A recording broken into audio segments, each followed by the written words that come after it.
Los niños de 3 a 11 años pueden subir a su salón. Los niños de 3 a 11 pueden subir a sus clases.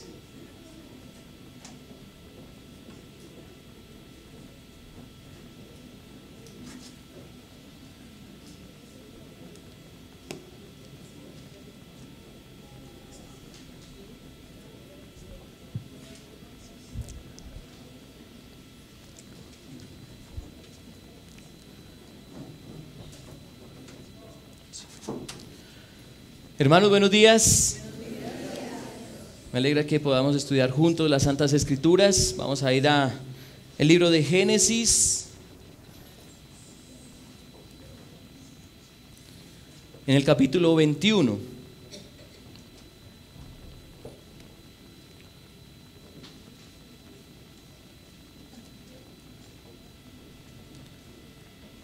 Génesis capítulo 21.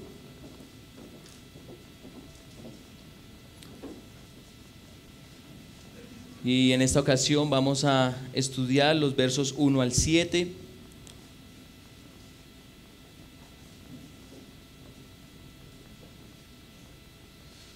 No sé en qué momento llegamos al capítulo 21, pero ya estamos en el capítulo 21. Hemos avanzado bastante en la serie de Génesis y le damos la gloria a Dios por ello. Ahora vamos a centrar nuestra atención en estos pasajes, en este texto. Pero antes vamos a orar a nuestro Dios.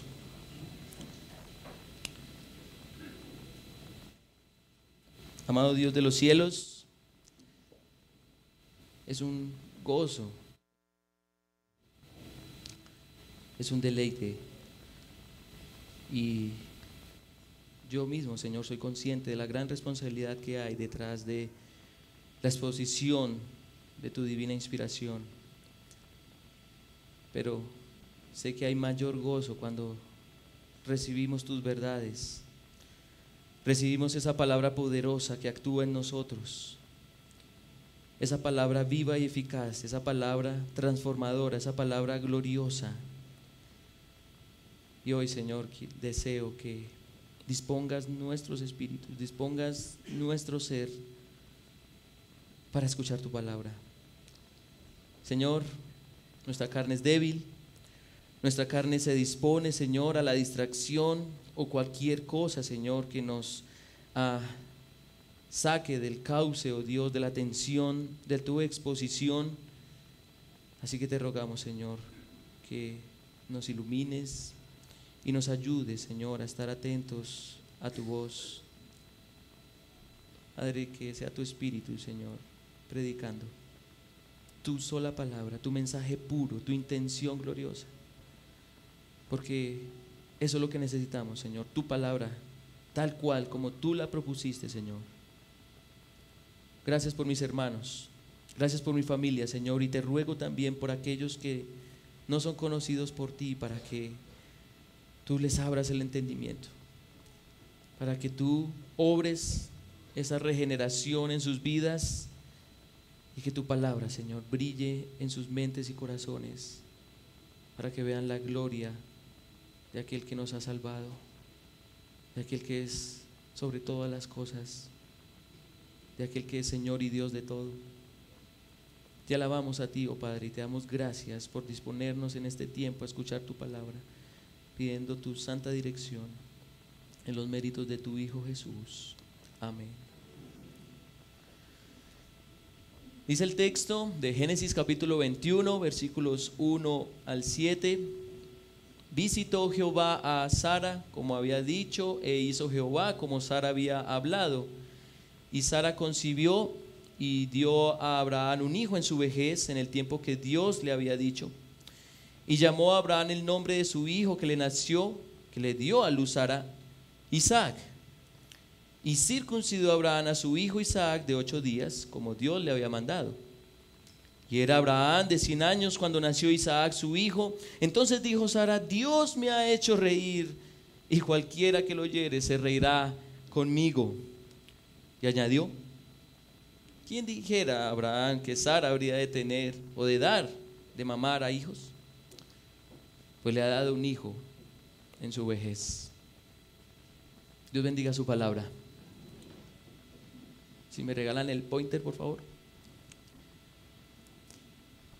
Cuando nosotros nos acercamos a las Escrituras, ¿cuántas promesas podemos llegar a encontrar? ¿Cuántas promesas podemos llegar a encontrar de parte de nuestro Dios en la Biblia? No sé si usted las ha llegado a enumerar, pero son muchísimas las promesas de Dios. Y creo que algunos de nosotros podemos llegar a subrayar en nuestras Biblias esas promesas, o de hecho hay Biblias de las promesas, en donde ya vienen subrayadas las promesas, ¿sí? No sé si usted tiene una de esas Biblias, pero es interesante cómo en esos textos o en ese tipo de Biblias está subrayado, ya sea con de pronto un tono de gris, y a veces uno abre una página de esas y uno ve casi todo en gris. O sea, pareciera que todo fuera promesa, ¿no? Ahora, ¿qué tan sensibles somos a las promesas? Es decir, cuando nosotros nos acercamos a la palabra de Dios y leemos una promesa, ¿cómo nos hallamos en esa promesa? ¿Cómo la aceptamos o cómo la asimilamos? ¿Cómo la interpretamos? ¿Cómo la asumimos? ¿Cómo la guardamos? Y claro, debemos tener mucho cuidado de cómo acercarnos a las promesas, ¿cierto? Porque con ligereza podemos estar abrazando promesas fuera de su contexto, porque en eso somos expertos, en contextualizar la Biblia y estar abrazando promesas fuera de su contexto. ¿Qué tan sensibles somos a las promesas? Y hay un detalle en cuanto a la sensibilidad de las promesas, y es si creemos en ellas o no. ¿Creemos en las promesas de Dios? Ahora, quiero que para entender este texto, entendamos un poco cómo el hombre por sí mismo cumple promesas. Cumple promesas. En comparación al hoy. En la antigüedad, el hacer una promesa era una cuestión de vida o muerte, era una cuestión de palabra, era una cuestión de suma seriedad, era una cuestión de mucha responsabilidad, pero hoy no tanto, ¿sí? Si ustedes traen, por ejemplo, a la memoria Primera de Samuel, capítulo 1, versículos 1 al 28, vemos allí a una mujer que anhela un hijo, se llama Ana, y esa mujer ruega a Dios porque le dé ese hijo, y entonces ella ora: Dios, dame ese hijo. Pero hay algo allí, ¿no? Dios, si tú me das ese hijo, yo lo voy a consagrar. Lo voy a consagrar. ¿Y qué leemos en las páginas de la Escritura? Dios le da ese hijo, y ella ¿qué hace inmediatamente? Lo consagra, lo da a Dios. Y ese hombre fue Samuel, el último juez de Israel. Ahora, hay una historia bastante similar, porque un pastor chino refiere que una mujer cristiana china de esa nacionalidad era miembro de la iglesia que él pastoreaba, y sabemos que en China hay bastante persecución. Y curiosamente esta señora no tenía hijos y oró fervorosamente a Dios pidiéndole un niño. Y por la sola gracia de Dios y la sola voluntad de Dios, Él contestó sus oraciones. Dios contestó sus oraciones y le concedió el hijo que había pedido. Entonces fue allí al lugar donde se reunían, ¿sí? Y delante de la iglesia que estaban allí reunidas, dieron gracias a Dios por esa dádiva. Y como testimonio de gratitud, esta hermana de nacionalidad china, porque si digo solo China, entonces no, de nacionalidad china, entregó una ofrenda que equivalía a $5. Unos meses después, la madre regresó y llevó al niño para consagrarlo a Dios delante de la congregación, y para este acto que ella consideró como un privilegio, el hecho que Dios le hubiera dado a ese hijo era un privilegio. Y nuevamente, como testimonio a su gratitud o de gratitud, entregó una ofrenda que equivale a $10. Y era una cantidad que para ella era un verdadero sacrificio. 2 años después, el niño enfermó y murió. ¿Y qué hizo la madre? Se presentó ante la iglesia y dio una ofrenda equivalente a $20 para mostrar su gratitud a Dios por haber tenido ese niño, porque ese niño le pertenecía a Dios, porque ya estaba en los cielos con su Salvador y porque algún día ella volvería a ver a su hijito. Interesante. Ahora, pensemos hoy en el cumplimiento de promesas. ¿Usted ha llegado a hacer promesas hoy? ¿Sí? ¿Ha hecho usted promesas hoy? Piense. Estoy seguro que hemos hecho alguna promesa a alguien, ¿cierto? Ya sea a un familiar, a los hijos, a la esposa. Te prometo que, ¿sí? Y la pregunta es, ¿qué tan serios somos en cumplir las promesas? ¿Qué tan serios somos? ¿Sí?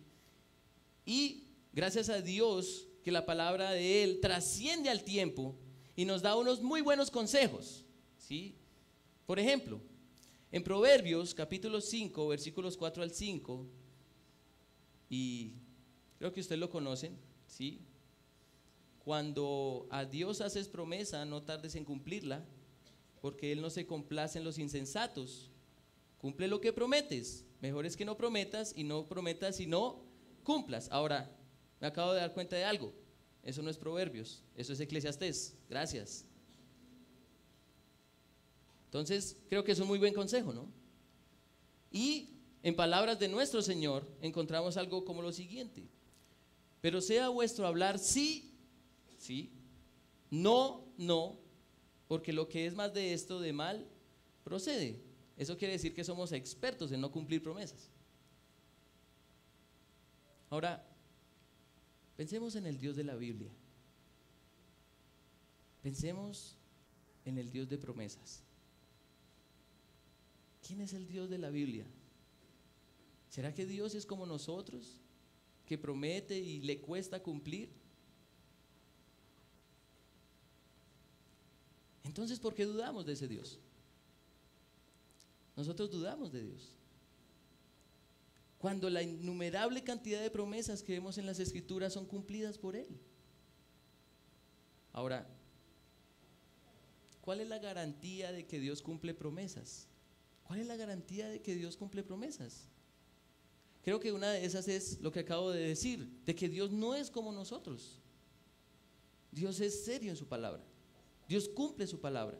Dios cumple, ¿sí? Cumple sí o sí. Ahora, no piense solo en promesas, puedo decirlo entre comillas, de aspecto positivo, ¿cierto? Sino de aspecto negativo.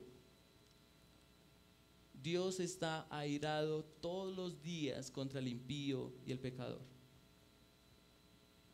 Y sobre ellos vendrá un castigo. Eso es una promesa. No, esa de pronto no la abrazamos, ¿cierto? ¿Qué tan importante es la palabra de Dios, mis hermanos? ¿Qué tan importante es la palabra de Dios? Y hoy vamos a ver lo serio que es Dios en su palabra. ¿Por qué? Porque en este texto de Génesis 21 vamos a ver cómo Dios nos dejó con cierta expectativa unos capítulos atrás, ¿cierto? Si ustedes miran el capítulo 18, en el versículo 14, nosotros allí desarrollamos una pregunta que ciertamente es una pregunta retórica, tiene la respuesta implícita, pero realmente no se llegó a contestar, ¿sí? Génesis 18, 14, ¿hay algo imposible para Dios? ¿Hay para Dios alguna cosa difícil? Y entonces pasan unos sucesos de los cuales ya vamos a hablar, ¿cierto? Pero llegamos al capítulo 21 y entonces encontramos 3 ideas que nos muestra allí el texto. Vemos esa promesa revelada, cómo se retoma esa promesa.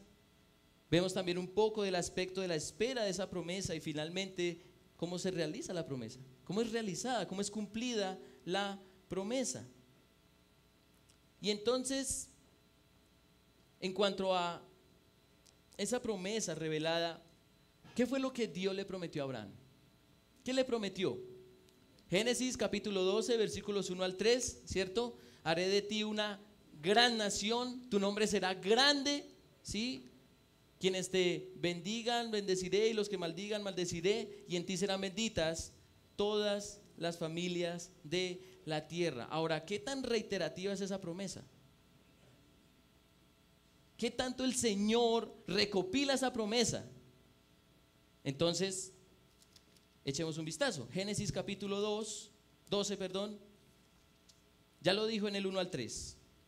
Ahora, más adelante en el versículo 7, dice: y apareció Jehová a Abraham y le dijo: a tu descendencia daré esta tierra, y edificó allí un altar a Jehová que le había aparecido. Reitera la promesa de una tierra. Ahora, Génesis 15. Génesis capítulo 15, versículos 4 y 5. Luego vino a él, a Abraham, palabra de Jehová diciendo: no te heredará sino un hijo tuyo será el que te heredará. Y lo llevó afuera y le dijo: mira ahora los cielos y cuenta las estrellas, si las puedes contar. Y le dijo: así será tu descendencia.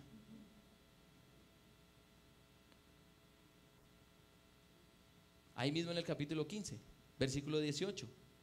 En aquel día hizo Jehová un pacto con Abraham diciendo: a tu descendencia daré esta tierra, desde el río Egipto hasta el río grande, el río Éufrates, la tierra de los cenezeos, los cananeos, los admoneos, los heteos, los fereceos, los refaitas, los amorreos, los cananeos, los gergeseos y los jebuseos. ¿Ya cuántas veces llevamos reiterando la promesa? ¿Cuántas veces? Por lo menos llevamos 3 veces, de una manera explícita, ¿cierto? Ahora, miren el capítulo 17, versículo 6. Capítulo 17, versículo 6: y te multiplicaré en gran manera, y haré naciones de ti, y reyes saldrán de ti. Versículo 16: y la bendeciré, y también te daré de ella hijo. Sí, la bendeciré, y vendrá a ser madre de naciones, reyes de pueblos vendrán de ella.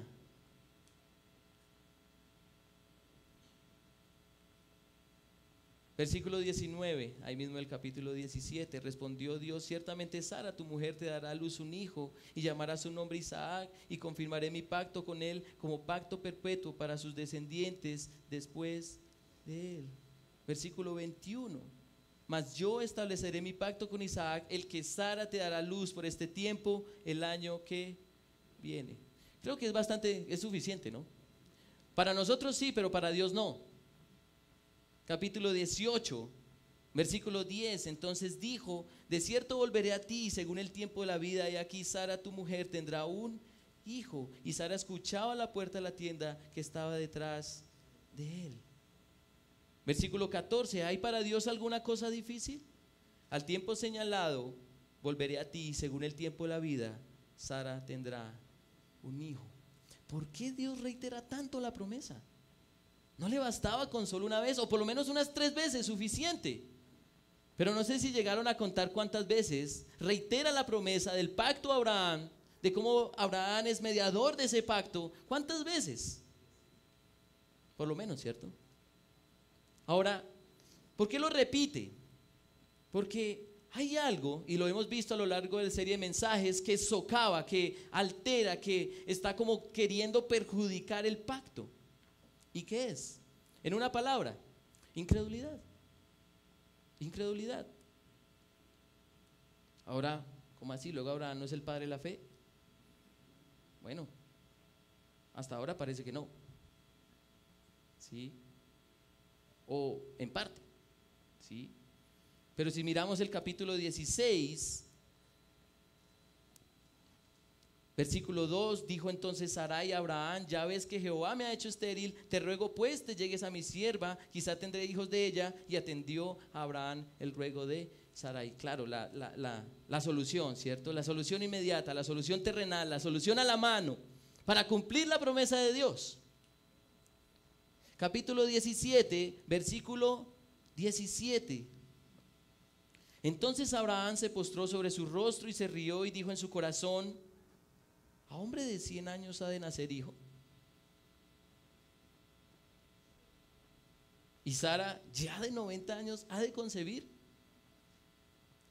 Y no lo dice solo en tono de sorpresa, sino en tono de burla, porque era una cosa increíble, era una cosa espectacular. Pero entonces llegamos al capítulo 21. ¿Y qué sucede? Visitó Jehová a Sara, versículo 1 del capítulo 21. Visitó Jehová a Sara como había dicho. E hizo Jehová con Sara como había hablado. Y Sara concibió y dio a Abraham un hijo en su vejez, en el tiempo que Dios le había dicho. No sé si se dieron cuenta de la reiteración de esa expresión. Ha dicho, dijo. Eso es importante, hermanos, porque el Señor da a conocer sus promesas de una manera muy clara. Y no solo clara, sino también reiterativa, de una manera frecuente.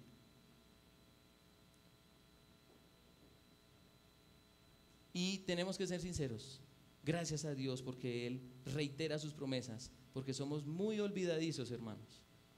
Somos sumamente olvidadizos. Y al finalizar este sermón vamos a darnos cuenta de lo olvidadizos que somos. Pero vemos allí cómo Dios está revelando su promesa vez tras vez, y aún en el capítulo 21 está confirmándose esa promesa que fue revelada, ¿cierto? Ahora, ahí en el texto hay algo que no parece ser muy directo, muy explícito, pero sí hay algo. Y hay una espera. Ustedes saben cuántos años pasó desde que Dios le dijo a Abraham: vete de tu tierra y tu parentela, hasta el nacimiento de Isaac. ¿No saben? Yo tampoco, pero la Biblia sí. Y si hacemos un cálculo, aproximadamente estamos hablando de unos 24 años. ¿Sí? Ahora, ¿cómo lo sabemos? Bueno, lean el capítulo 12 y van a ver la edad que tenía Abraham cuando él recibió esa promesa, y ahora la edad que tiene Abraham cuando dio a luz a Isaac. 24, 25 años de espera. ¿Usted esperaría 25 años? Y Sara es estéril. Y por eso Sara en el versículo 7 pregunta, dice algo muy interesante en forma de pregunta, y es un poco sarcástica la pregunta, pero también retórica, ¿no? ¿Quién dijera a Abraham que Sara habría de dar de mamar a hijos? ¿Quién podría decir eso? Miren a ese anciano, miren a esa mujer de edad, es estéril, tiene 90 años. ¿Quién podría decir que van a tener hijos? ¿Quién? Pero entonces volvemos al capítulo 18, versículo 14, y entonces viene la pregunta a nosotros, ¿cierto? ¿Hay para Dios alguna cosa difícil? ¿Hay para Dios alguna cosa difícil? ¿Sí? Y entonces, ustedes se pudieron dar cuenta en esta serie de mensajes, estos últimos 3, 4 mensajes, de cómo nos deja esa pregunta el capítulo 18, y es hasta el capítulo 21 que se cumple la promesa. Y entonces pasaron algunas cosas. ¿Qué cosas pasaron? Bueno, Dios tenía destinado destruir Sodoma y Gomorra, ¿cierto? Dios visita a Abraham, le reitera la promesa, pero Dios dice para sí mismo: voy a ocultar a Abraham lo que voy a hacer, sabiendo que de él voy a hacer una nación grande y que sus generaciones van a guardar mi palabra. Y entonces Abraham y Dios tienen allí una conversación bastante interesante, cuando Abraham le dice: Señor, ¿tú vas a destruir al justo con el impío? Si en esa ciudad hubiesen 50 justos, ¿la destruirías? Y él dice: no, por amor a ellos. 40, no. 10, no. ¿Y entonces qué pasa? Saca a Lot, porque no había nadie más, y entonces destruye Sodoma y Gomorra.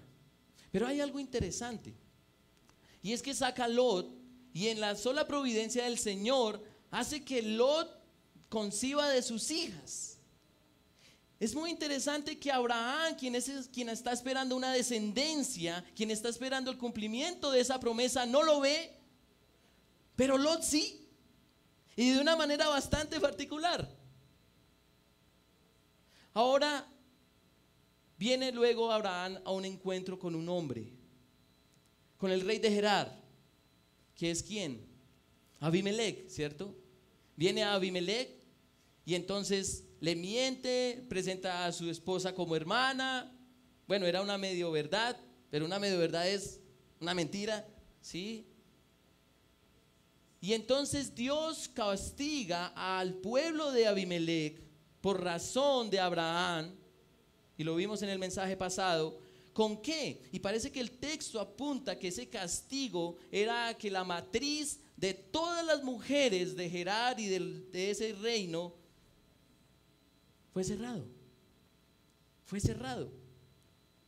Pero entonces Abimelec se presenta ante Dios, Dios lo vindica, Abraham ora por él, y otra vez Gerar, Abimelec y sus mujeres pueden tener hijos. Y Abraham, nada. Vemos cómo se desarrolla una cadena de descendencias, y Abraham, nada. Entonces miren que hay una idea común, ¿cierto? Que es descendencia. ¿Y cuál es la idea que más reitera el Señor a lo largo de la promesa dada a Abraham? Descendencia. Voy a hacer de ti una nación. Van a ser benditas todas las familias de la tierra. Va a haber una descendencia que va a venir de ti. Pero ¿hay descendencia por parte de Lot? ¿Hay descendencia por parte de Abimelec? Y Abraham, nada. Entonces hay una espera, ¿no? Hay una espera. Y por eso esa pregunta que hace Sara en el versículo 7 tiene todo el sentido. Ahora, lo esperado, ¿cierto? Lo esperado. La promesa cumplida. Hay una realidad. Dios ha manifestado su poder. Dios ha hecho que Sara conciba. Versículo 2. Y Sara concibió y dio a Abraham un hijo en su vejez, en el tiempo que Dios le había dicho, y llamó a Abraham el nombre de su hijo que le nació, que le dio luz, Sara, Isaac. Y circuncidó Abraham a su hijo Isaac de 8 días, como Dios le había mandado, y era Abraham de 100 años cuando nació Isaac, su hijo. Entonces dijo Sara, Dios me ha hecho reír, y cualquiera que lo oyere se reirá conmigo. El cumplimiento de esta promesa es algo asombroso. Es algo impresionante. Creo que la magnitud de lo prometido es directamente proporcional al cumplimiento de esa promesa. Abraham y Sara viejos, Sara estéril, pero ahora Dios da el hijo prometido, el hijo de la promesa. Y recordemos cuál fue la reacción de Sara y también de Abraham cuando Dios les dice: tú vas a tener un hijo, de tus entrañas, de ti va a salir. ¿Qué hizo Abraham? ¿Cuál fue la reacción de Abraham? Risa. Un hombre de casi 100 años, un hijo, ¿qué es eso? ¿Cierto? Como una risa de burla. Y allí en el capítulo 18 Sara también tiene esa actitud diciendo: a una mujer estéril, siendo mi Señor ya viejo. Pero entonces, ¿cuál es la reacción ahora aquí de Sara? ¿Cuál es la reacción? Es risa, pero no la misma risa de incredulidad, sino que ahora hay una risa ¿de qué? De gozo, ¿cierto? O que lo digan las mamás cuando dan a luz a sus hijos, ¿cierto? Está el momento doloroso, el momento intenso del parto, y entonces da a luz. ¿Y qué se siente? Un gozo, ¿cierto? Enorme. Y por eso Sara dice en el versículo 6, Dios me ha hecho reír, y cualquiera que lo oyere se reirá conmigo, porque ha sido asombroso lo que Dios ha hecho, ha cumplido su promesa. La reacción de incredulidad era una risa burlona, pero ahora es una risa de gozo. Ahora, si ustedes leen bien el texto, los versículos 1 al 7, uno podría ver, o podría pensar mejor, que la protagonista es Sara. De hecho, aparece casi en todos los versículos del 1 al 7. Visitó Jehová a Sara, Jehová como Sara le había hablado, y Sara concibió. El versículo 3, que le dio a luz Sara. Versículo 6, entonces dijo Sara. Versículo 7, y añadió, quien dijera a Abraham que Sara, ¿cierto? Pareciera que Sara fuera la protagonista. Pero realmente, ¿quién es aquí el protagonista? ¿Quién ha sido aquí magnificado? ¿Quién es aquel que se ha presentado fiel a sus promesas? ¿Quién? Porque Dios prometió, versículo 1 al 2, ¿cierto? Dios determinó el tiempo y Dios cumplió. Dios dio su palabra, Dios determinó el tiempo y entonces se hizo realidad su promesa. Y entonces llegó el hijo de la promesa, que se llama Isaac. Isaac es un nombre muy bonito, hermoso. Entonces, ahora vamos a recopilar un poco. ¿Qué tan importante es las promesas de Dios para ti?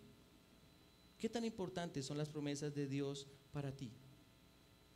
Entonces ustedes pueden decir, sumamente importantes, porque vemos que Dios es poderoso para cumplirlas. Pero esta segunda pregunta puede aterrizarnos, hermanos. ¿Cuál es la promesa en la que más tú centras la atención? De todas las promesas de la Escritura, ¿cuál es la promesa en la cual tú centras más la atención? Y tenemos que ser sinceros. Cuando nosotros vemos la múltiple cantidad de promesas de Dios, muchas veces nos centramos en las promesas que apelan mejor a nuestra necesidad. Yo estoy enfermo, no tengo hijos, no tengo dinero, no tengo trabajo, no tengo aquello o esto, o necesito ser suplido emocionalmente, necesito una pareja, o necesito aquello, ¿sí? Y entonces uno busca en las páginas de la Biblia y dice, ay, Dios me va a dar un esposo. No es bueno que el hombre esté solo, ¿cierto? Y entonces los hombres, también el Señor me va a dar una esposa.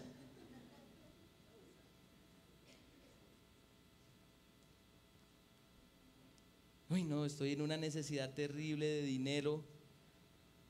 Segunda de Corintios, el Señor me va a suplir, porque el que siembra escasamente segará, pero el que siembra generosamente segará.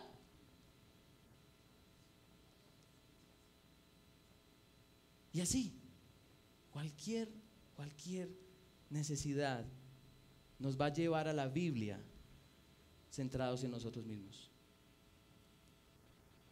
Pero ¿qué es lo que viene prometiendo Dios? Recordemos lo que venimos viendo en Génesis. ¿Qué es lo que viene prometiendo Dios? Génesis capítulo 3, versículo 15, ¿cierto? ¿Qué dice allí la palabra de Dios? Y si no lo recuerda, vaya allá, porque ahí está el inicio prácticamente de todo.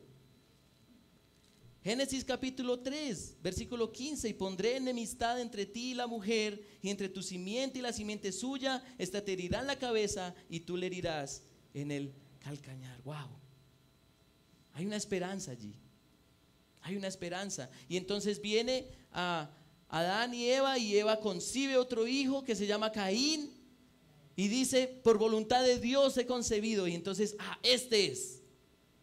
Y entonces vemos que Caín fracasó completamente. Y más adelante, ¿cierto? Nos adelantamos, Noé. Y entonces su padre Lamec dice, este es el que nos hará descansar de nuestra aflicción. Y entonces nos adelantamos y vemos que Noé tampoco es. Y ahora llegamos a Abraham. Y Dios le dice a Abraham, en ti serán benditas todas las familias de la tierra. Mucha atención a lo que voy a decir, mis hermanos. Las promesas de Dios son gloriosas, son maravillosas, son únicas. Pero cuando nos acercamos a las Escrituras pensando en nosotros, esas promesas de Dios pueden ser elementos distractores para no enfocarnos en la gran y poderosa y gloriosa promesa de todas. Porque, ¿cuál es la mayor necesidad del hombre? ¿Carro, casa y beca? ¿O que usted no tenga deudas? ¿O que usted sea suplido sentimentalmente o económicamente? ¿O aún salud? No, es que la salud es lo más importante. Cuando volvemos al polvo deja de ser importante la salud.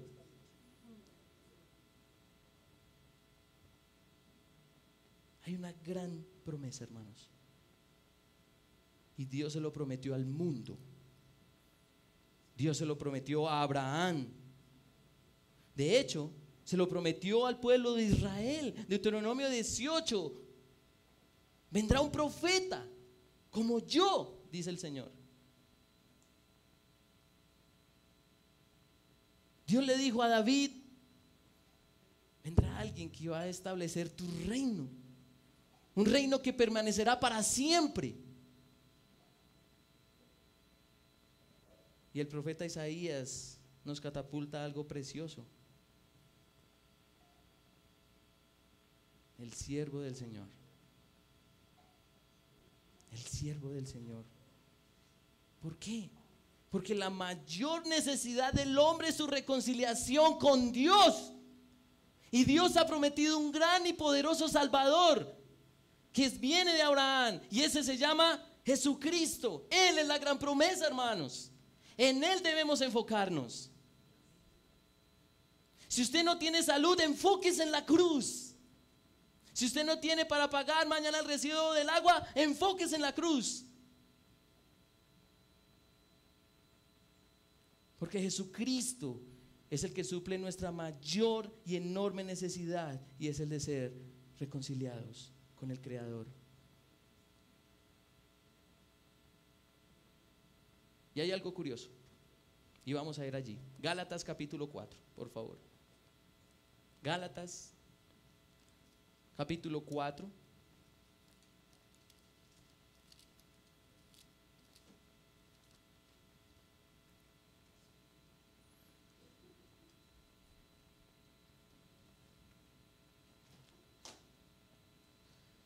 Gálatas capítulo 4. Y los versículos 4 al 5 nos traen un poco del escenario que estaba experimentando Abraham y Sara.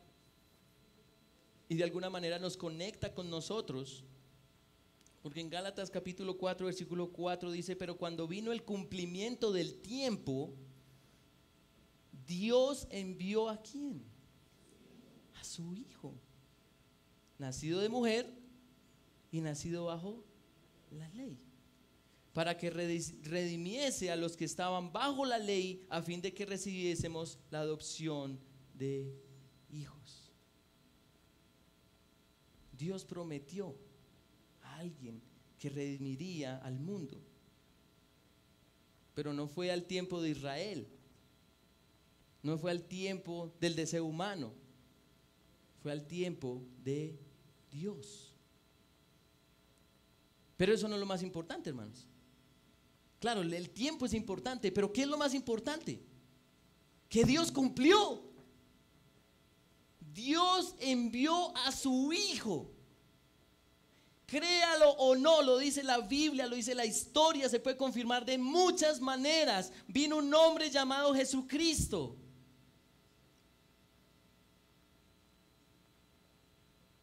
Dios prometió salvación.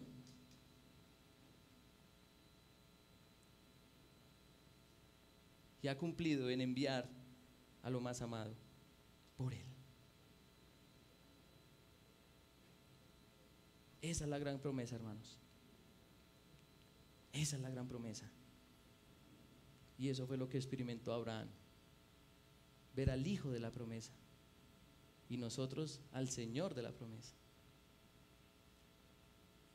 Y tiene sentido, hermanos, porque es que a la luz de la gran promesa, todo el resto de promesas tienen sentido. No es viceversa. Si usted va a la Biblia pensando en usted y ve las promesas de una manera descontextualizada, pensando en usted, centrado en usted mismo, entonces las va a enfocar mal.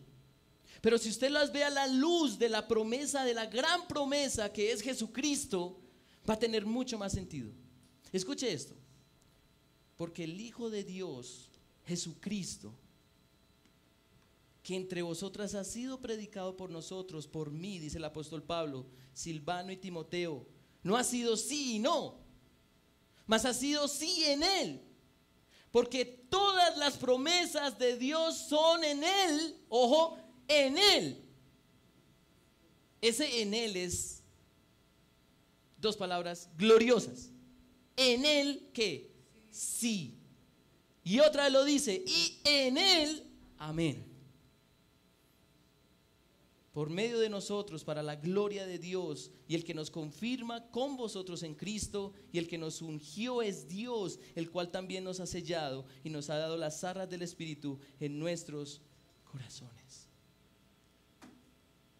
Cuando abandonemos este mundo, hermanos, cuando abandonemos esta tierra, espero que nos presentemos delante de Dios con gozo, no diciéndole al Señor, Señor, gracias por cumplir tus promesas, gracias por darme salud, riqueza, amor. No, sino porque ahora soy tu hijo, por tu Hijo.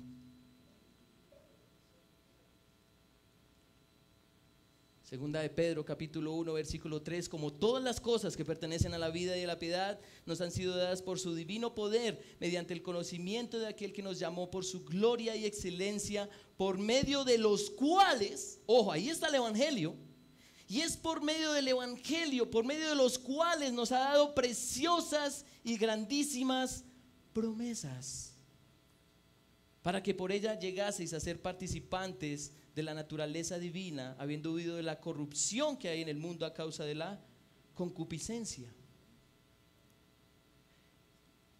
Y también, hermanos, en Cristo, y no le dé miedo, hermano, no le dé miedo anhelar la tierra,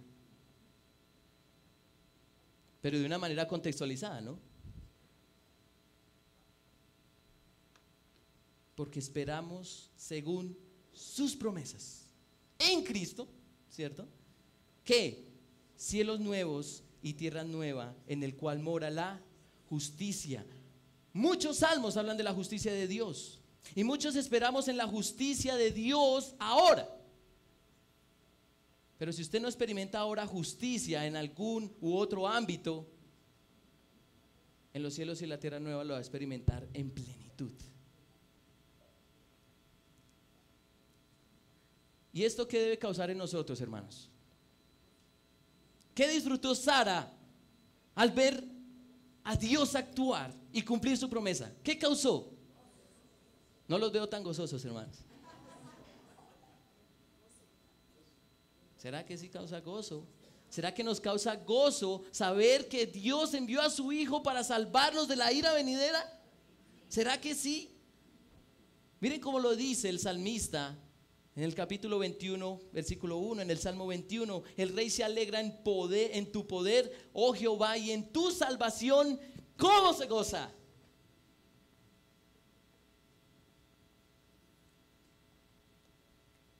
Y no quiero dejar atrás un texto que es bastante familiar para nosotros, pero creo que tiene mucho sentido en la manera en que nosotros vemos las promesas de Dios y cómo debemos verlas a la luz de la gran promesa. Porque aunque la higuera no florezca, ni en las vides haya frutos, aunque falte el producto del olivo y los labrados no den mantenimiento y las ovejas sean quitadas de la majada y no haya vacas en los corrales, con todo yo me alegraré en Jehová y me gozaré en el Dios de mi salvación. Hermano, no se goce meramente, y claro, eso también causa gozo, no lo puedo negar, yo también lo he disfrutado por las bendiciones terrenales que nos da el Señor. Pero gócese, porque su alegría va a ser completada cuando esté enfrente del Creador.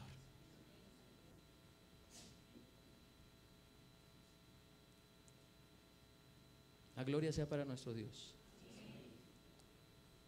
Vamos a orar, mis hermanos, y luego de orar, los líderes de la iglesia van a pasar al frente y vamos a tomar la Santa Cena.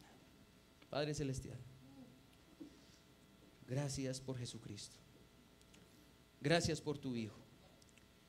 Gracias porque si bien, oh Dios, tú nos sustentas con muchas cosas, nos das lo suficiente para existir, eso no puede compararse a la mayor promesa de todas. Y esa que en tu tiempo, en tu propósito, enviaste a Jesucristo. Ahora percibimos el gozo de Abraham. Sentimos el gozo de Sara. Porque luego de casi 24 años, tú les diste al hijo de la promesa. Y nosotros como humanidad, por siglos, esperamos al Redentor del mundo, que ha venido, que ha muerto, que ha resucitado, que ahora está sentado a tu diestra, oh Padre, esperando a que todas las naciones le sean dadas y venga con poder y gran gloria. Gracias, oh Padre, gracias porque esa promesa esa promesa opaca a todas las demás. Porque nuestro hombre exterior se va desmejorando, va cediendo, los años pasan, las dificultades asedian, oh Dios. No obstante, el interior se renueva de día en día, sabiendo que un día estaremos ante ti, oh Dios, reinando contigo a tu lado, disfrutando de nuestro Creador en cielos nuevos y tierra nueva. Y gracias por ello, oh Padre. Alabado seas por ello. Alabado seas porque vendrá el tiempo en que esta mesa que tomamos como familia aquí en la tierra, la tomaremos delante de ti, oh gran Rey, delante del Rey de Reyes y Señor de Señores. Te suplico que a la luz de esta verdad nos permitas participar de esta mesa, Señor, contritos y humillados, pero también gozosos de que nuestra alegría está completa en Cristo, quien has enviado para salvarnos. A ti sea la gloria, Señor, por siempre. Alabado seas, oh Dios, y gracias por esta preciosa promesa, la mayor de todas, tu Hijo Jesucristo, en quien oramos. Amén. Hermanos, vayan por favor al libro de Apocalipsis, capítulo 19.